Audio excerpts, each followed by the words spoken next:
Many experts are accelerating their forecast for when the economy will return to normal. Dan Grossman explains the change and why this economic recovery has been unlike any other in American history. If you think back to last year, we heard a lot about letters and how they were to predict our economic recovery from the pandemic. The U, the V, the K, and it's that last one, the K, and its widening disparity between the haves and have-nots that is actually the reason why things might get better faster than some had expected. But we are certainly in the right place to have a speedy and quick reopening and recovery. Elise Gould is a senior economist at the Economic Policy Institute, and she says the money saved during the pandemic is huge. In January of last year, prior to COVID, the U.S. savings rate, or money stashed after bills and spending, was 7.9%. When COVID hit, that number rose to 12.6%, and then by a month later, in April, when lockdowns began, that number rocketed to 32.2%. As spending decreased by more than 12%. We did decide that we would save more, that we'd be more cautious about optional spending. Denise King and her husband Daryl Buford were two of those people.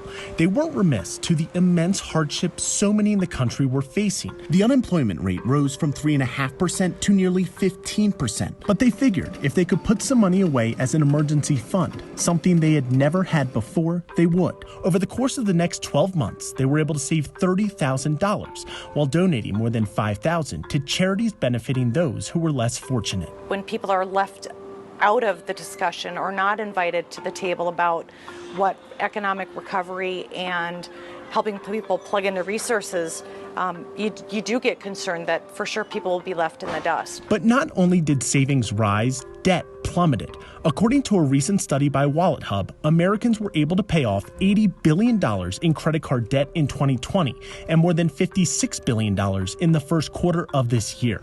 The result is spending, lots more, as the country finally begins to shift its focus to something that resembles a post-pandemic norm. Well, the fiscal spending has been key to being able to speed up this recovery. So by my calculations, if we continue going on the track that we're going, month after month, if we keep seeing that, we can actually get down to 3.5% unemployment by the end of 2022. The more people spend, the more businesses make, the more they can rehire staff, and the more those so-called have-nots will be able to finally find some relief. I'm Dan Grossman. According to Gould, the continued stimulus packages from Congress have been game changers. They provided continuous relief to people and businesses rather than temporary relief from a one-time payment. Coming up next, we'll introduce you to a local doctor who's on his way to the Olympic trials. Plus, the Bucks are on the brink of elimination, but are they desperate?